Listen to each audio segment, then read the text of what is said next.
mungkin zaman Dundles ya, itu dibuatlah tata kota dari Magelang, master plan, yang disimpan katanya di Paris.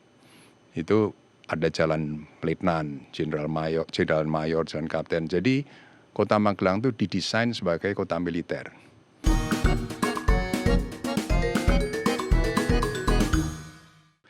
Merdeka.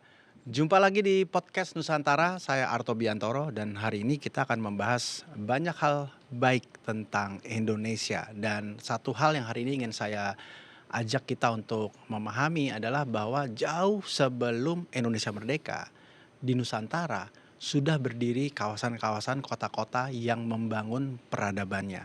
Salah satu kota tersebut adalah kota kesayangan saya, kota kecintaan kami, dan itu adalah kota Magelang.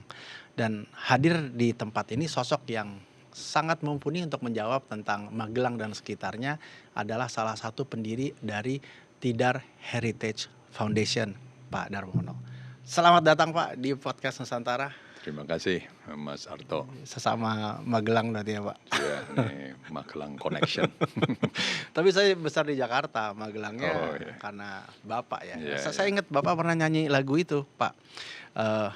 Zaman perang ya. Magelang kembali, kota Tidar gitu. Kota yang permai akan ku perjuangkan. Ya, kira-kira gitulah. Jadi dari kecil saya selalu tertarik dan diajak oleh Bapak pada waktu itu ke Kota Magelang, karena Kota Magelang itu punya satu lembah tapi suka disebut juga gunung, namanya Gunung Tidar atau Lembah Tidar ya. Dan mungkin Pak Darmono bisa cerita tentang korelasinya antara Kota Magelang sebagai salah satu kota tertua tentu saja, dan kemudian bagaimana peran Gunung Tidar ini dalam nafas sendi kehidupan masyarakat Magelang. Ya, Tidar ini sebenarnya satu misteri. Kenapa bukit yang tingginya 300 meter lebih sedikit ya disebut gunung? Itu satu. Kedua, disebut pakunya tanah Jawa. Ini juga satu misteri lagi kan. Jadi perannya sangat penting dalam membuat orang Magelang itu merasa bangga dengan kota Tidar ini. Nah, juga yang istimewa, Gunung Tidar ini dijaga oleh Akmil, Akademi Militer Nasional ya, Akademi Militer kita yang luasnya mungkin 500 hektar kali. Itu memang hari ini dipakai sebagai bagian dari pelatihan dan pendidikan militer di sana juga ya, Pak? Ya, untuk tempat latihan tembak ya, Gunung Tidar itu. Tapi dijaga memang. Jadi saya nggak tahu juga. Tapi kebetulan dari salah satu anggota pendiri Tidar Heritage Foundation atau disingkat THF, itu Mayor Jenderal Bahrul Ulum ya, yang almarhum. Saya pernah tanya, Pak, sebetulnya kalau Akmil itu tanahnya 500 hektar itu dijual mahal sekali loh Pak. Bisa bikin 100 Akmil. Saya bilang, oh nggak bisa, itu buat jaga Gunung Tidar katanya. Nah itulah sedikit cerita mengenai misteri dari Gunung Tidar. Kalau kaitannya sama kota Magelang sendiri dalam konteks budaya atau masyarakat yang Bapak ketahui itu kira-kira seperti apa Pak? Karena memang kemudian itu sudah seperti kayak kalau Jakarta Sungai Ciliwung kali ya. Tapi hari ini saya masih melihat ada semacam korelasi antara masyarakat dengan Lembah Tidar itu sendiri. Kalau secara umum sebenarnya ya itu tempat rekreasi lah, buat jalan-jalan, dan anak-anak tuh waktu saya masih kecil ya lari naik Gunung Tidar gitu ya. Nah sekarang dimanfaatkan juga sebagai semacam wisata religi karena ada Syekh Subakir yang dimakamkan di Bukit Tidar tadi atau Gunung Tidar tadi. Jadi dimanfaat oleh Pemda Magelang sebagai tempat wisata. Wisata religi. Sudah ada Candi Borobudur yang juga satu kekuatan yang begitu besar untuk menarik wisatawan. Tapi turis itu nggak cukup melihat satu objek wisata, dia harus lihat yang lain. Jadi Magelang sendiri sebagai kota yang sudah lengkap semuanya, sangat menarik untuk mendukung Candi Borobudur. Datang nginep di Magelang.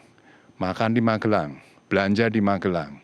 Nah, apalagi di Magelang yang bisa ditawarkan? Nah, dalam konteks Kota Magelang itu sendiri ya, kalau kita bicara dengan Tidar atau kawasan Tidar, kemudian bagaimana kita bisa melihat itu sebagai satu koneksi tadi selain sebagai destinasi wisata religi misalnya, tapi bagaimana kita bisa melihat proses atau tata kelola kota yang kemudian dijadikan satu dengan kawasan itu, Pak. Karena kita bicara soal potensi, kemudian soal pastinya banyak lagi sejarah-sejarah yang masih dalam proses ya untuk kemudian ditemukan, digali. Apakah itu juga bagian dari perjuangan atau inisiasi dari Tidar Heritage Foundation? Ya, jadi memang THF itu didirikan oleh orang-orang Magelang Hmm. yang concern mengenai masalah budaya kita ini agar supaya bisa diketengahkan atau dipromosikan ke seluruh dunia, budaya budi luhur lah ya. Nah, tentu harus ada pijakannya, yaitu Magelang dengan Gunung Tidarnya, Candi Borobudurnya, dan harus ada satu platform, yaitu THF sendiri yang menggerakkan upaya ini dengan mempengaruhi banyak pihak yang lain, termasuk kita bicara hari ini. Jadi THF itu didirikan oleh 7 orang yang berbeda background-nya. Ini juga satu hal yang menarik dari segi wisata religi. Ada di sana pesantren Tegalrejo di Magelang, yang salah satu mungkin terbesar di Indonesia. Gus Dur sekolah di sana waktu usia 19 tahun. Dan sudah meramalkan bahwa Borobudur itu akan jadi kota modern gitu. Tapi ini tentu harus ada upaya-upaya. Maka THF tadi ingin mempengaruhi baik itu budayawan, pemerintah, ya, para cendekiawan, para pengusaha. Ayo kita bersama-sama mempromosikan budaya budi luhur ini melalui Candi Borobudur sebagai Mekahnya orang Buddha misalnya. Magelang dengan Gunung Tidarnya yang bisa menarik wisatawan dari agama samawi, yaitu Kristen, Islam, Yahudi ya, yang besar. Nah, Buddha sendiri kan juga satu agama besar yang banyak sekali pengunjung bisa datang ke Indonesia, ke Borobudur. Prambanan, ada candi Hindu terbesar di dunia, terindah lagi. Nah, itu agama Hindu. Islam tidak usah dibicarakan, sudah sangat dominan ya. Nah, kemudian ada di sana gereja ayam yang juga satu heritage, itu didirikan oleh Kristen Protestan. Katolik itu Sendang Sono di sana. Kemudian ada lagi sekolah Vanlit, itu sekolah Katolik terbesar atau tertua di Indonesia. Didirikan 1920-an lah begitu ya. Jadi banyak heritage di sekitar Magelang ini yang terdiri dari banyak agama. Nah, kalau kita bicara lebih lanjut mengenai legenda lagi, Sabdo Palon, yang mengatakan bahwa nanti agama budi luhur akan timbul 500 tahun sesudah Majapahit jatuh. Nah, itu apa ini juga kan? Itu menjadi legendanya orang Jawa. Jadi ini semua perlu jadikan storytelling, karena pariwisata itulah mengenai storytelling. Tapi tata kelola Kota Magelang sendiri secara administratif itu selain memang tumbuh dari budaya religi atau spiritual tadi, tentu juga dikembangkan oleh pemerintah Hindia Belanda ya Pak pada waktu itu ya. Ya, jadi mungkin zaman Daendels ya, itu dibuatlah tata kota dari Magelang, master plan, yang disimpan katanya di Paris. Itu ada jalan letnan, jenderal mayor, jalan kapten. Jadi kota Magelang itu didesain sebagai kota militer. Nah, ini satu hal yang juga menarik untuk jadi bahan cerita. Kalau mundur ke belakang, orang Magelang atau pemerintah daerah selalu klaim bahwa Magelang itu salah satu kota tertua di Indonesia. 1.100 tahun umurnya, berarti disambung sama Borobudur yang umurnya juga kurang lebih 1.200 tahun, 1.100 tahun ya. Jadi dari segi arsitektur, dari segi sejarah, dari segi budaya, dan dari segi pariwisata, Ini semua ini mempunyai bahan material yang cukup menarik untuk dikembangkan dan dipromosikan. Apa kemudian yang jadi tantangan? Karena di satu sisi kita melihat kota-kota sekitar ya, katakanlah Jogja atau Semarang, tentu nggak bisa Magelang menjadi Jogja atau menjadi Semarang.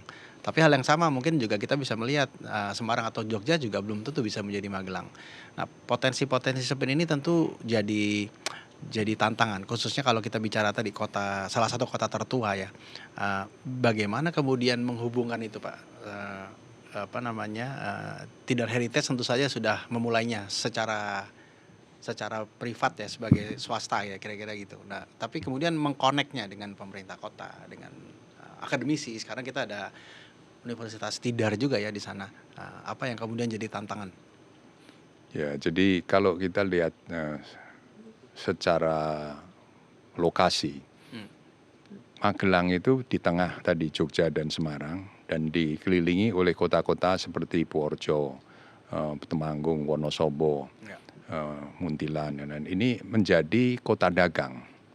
Nah, jadi orang mau ke Jogja dari Semarang lewat Magelang, dan sebaliknya juga dari ke mana Purworejo, menuju ke Semarang lewat Magelang lagi.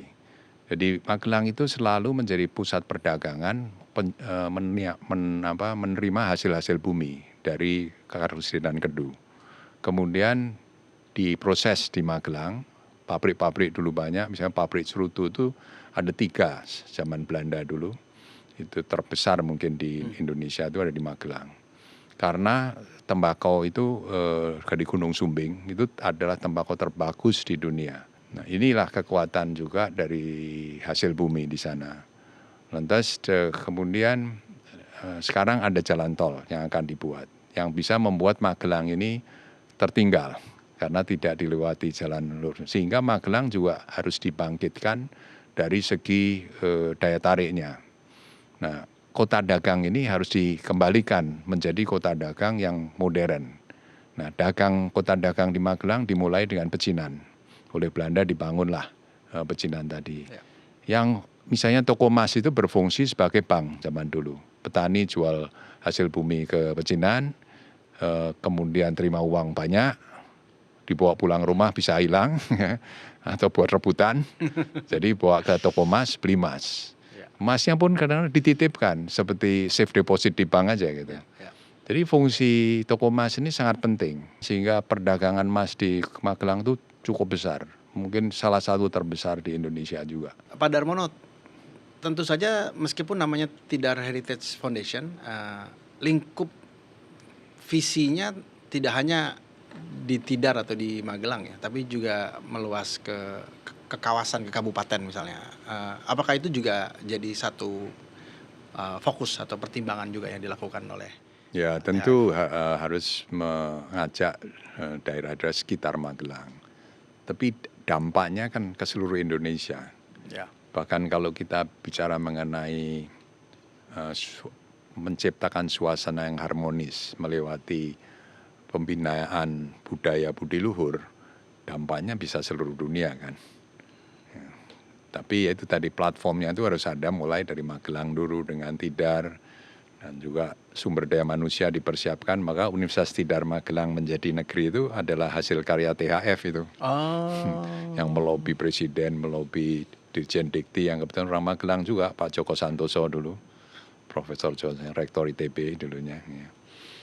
Jadi itu upaya di mana menciptakan sumber daya manusia, mendukung visi tadi. Ya. Menarik ya kalau bicara soal budi luhur tadi, kalau kita kaitkan lagi dengan budaya dan perjalanan agama-agama yang ada di Pulau Jawa, semua memiliki korelasi hubungan satu sama yang lain, dan ini mungkin sesuatu yang sekarang mungkin mulai jarang menjadi perhatian, dan melihat Indonesia yang sekarang sudah mulai agak terkotak-kotak itu kayaknya perlu juga untuk mengembalikan sudut pandang yang dulu ya Pak ya.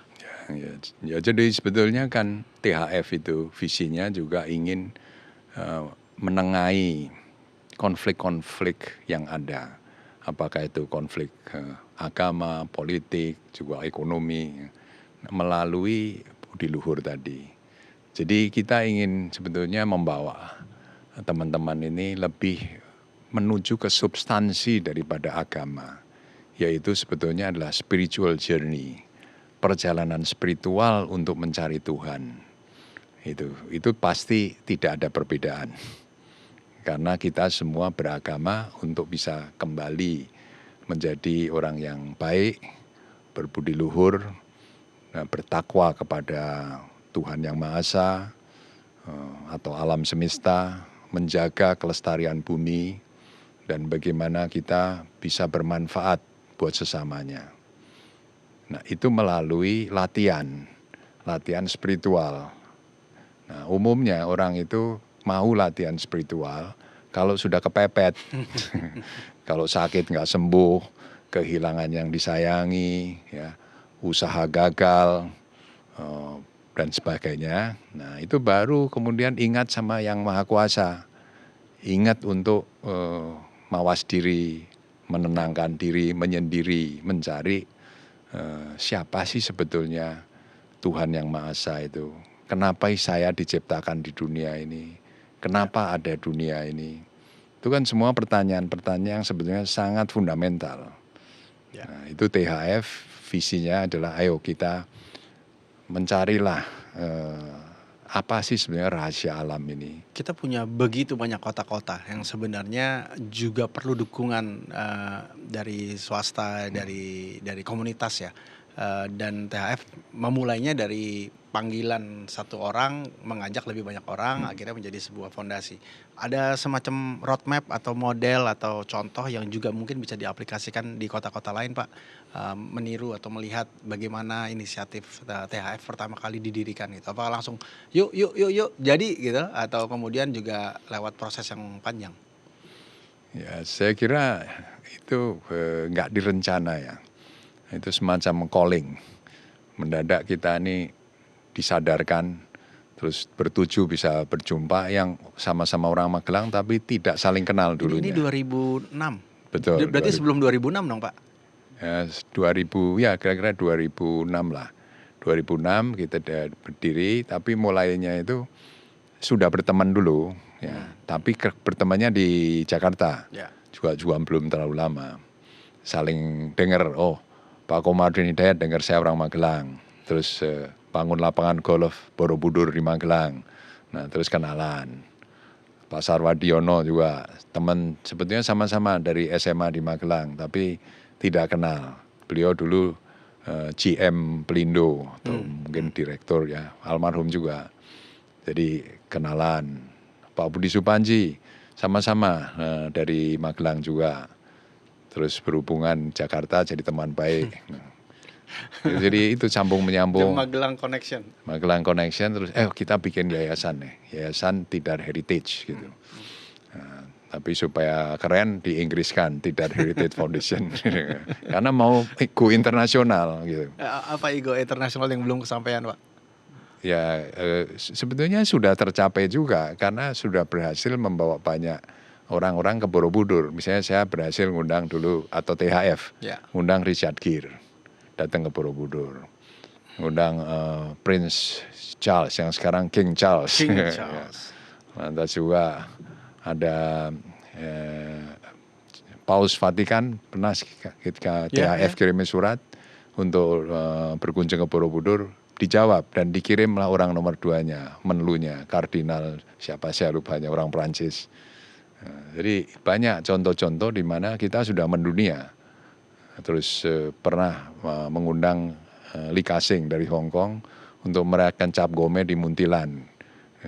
Itu juga. Oh, yang itu saya nggak tahu, Pak, yang terakhir. Ya, itu juga. Tahun berapa itu, Pak? Ya antara 2007-2008 ya. Pak SBY siap datang itu waktu ke Muntilan. Ini mendadak Lee Ka-shingnya dioperasi lutut. Jadi tapi udah siap, sudah terlanjur ya buat juga Cap Gome-nya di Muntilan. Di Muntilan itu ada kelenteng Hok An Kiong. Itu tempat abunya terbesar di dunia kedua sesudah Beijing. Jadi kelenteng itu di Muntilan. Oh, di Muntilan. Ya, di jalan besar. Ya. Kiong itu artinya istana. Nah di Magelang juga ada namanya Hokan Bio apa ya? Di alun-alun. Ya, itu bio itu kelasnya musola. Kalau Hokian itu kelasnya masjid. Ya, jadi lebih besar sebetulnya. Berarti Muntilan itu dulu lebih kaya daripada Magelang zaman dulu. Anak-anak muda hari ini bagaimana melihat heritage itu bukan lagi menjadi sesuatu yang kuno, tapi juga tadi salah satunya adalah perjalanan spiritual, dan bisa jadi memang kita bisa mengajak mereka juga untuk menemukan panggilan lewat perjalanan-perjalanan spiritual mereka, katakanlah begitu. Ya, jadi sebenarnya kita kan punya wayang, ya. Itu kan media komunikasi zaman dulu seperti televisi. Nah itu mestinya dihidupkan. Ya, disitulah kita belajar budaya budi luhur zaman kita dulu, kemudian ya spiritual journey, apa sih Cokro Manggilingan misalnya, kita bahas. Jadi wayang jelas sekali mengenai Cokro Manggilingan, bahwa hidup itu sebenarnya kan berputar terus, kadang-kadang baik, kadang-kadang susah, ya kan. Jadi nggak ada yang baru sebetulnya, selalu berputar. Itulah arti dari Cokro Manggilingan kan. Tapi kalau belajar itu ada cerita sejarahnya, budayanya, budi luhurnya, dan ada hal-hal yang membuat kita itu jadi lebih pandai, lebih knowledgeable. Itu kan pasti akan menarik. Ya. Pak Darmono, terima kasih banyak. Ini salah satu dari tugas dari Podcast Nusantara, mendorong lebih banyak orang melihat, memahami, mencintai Indonesia, dan ini memang PR kita semua sih Pak. Jadi THF tuh sebenarnya nggak sendirian. Kita bersama-sama mendorong lebih banyak anak-anak muda ya, khususnya juga untuk mencintai budaya dan sejarah. Sepakat nggak tuh Pak? Sangat sepakat. Tapi PR-nya panjang nih Pak. Pasti pendidikan itu investasi jangka panjang, mungkin paling panjang. Jadi menyemangati teman-teman di daerah-daerah yang lain juga, ayo bangkit lah. Ya, sebab apa sih yang kita itu bisa menang bersaing di dunia dalam kancah persaingan global ini. Teknologi, ya kita harus mengaku kita tertinggal lah. Dalam industri mobil, apakah industri elektronik, IT, kita banyak tertinggal. Tapi kalau bicara mengenai budaya, kita punya modal yang besar. Dan kalau semua itu dibangkitkan, sehingga bisa menjadi negara yang makmur dan loh Cinawi. Amin. Pak Dar, terima kasih banyak, sukses untuk THF, untuk perjuangannya, dan semakin banyak anak muda yang tergabung dan menggerakkan inisiatif lokalnya bersama dengan komunitas-komunitas lokalnya. Terima kasih. Baik, demikian bincang-bincang kita tentang Tidar Heritage Foundation, tapi juga bicara soal Kota Magelang. Masih banyak hal-hal yang kita bisa gali tentang Indonesia, dan Anda bisa menyaksikannya di podcast kami di YouTube channel, tayangannya di Podcast Nusantara, dan jangan lupa saksikan setiap Jumat malam. Sampai di episode berikut, kita bertemu lagi membangun Indonesia yang semakin baik. Podcast Nusantara, hidupkan cinta Indonesia. Yeah.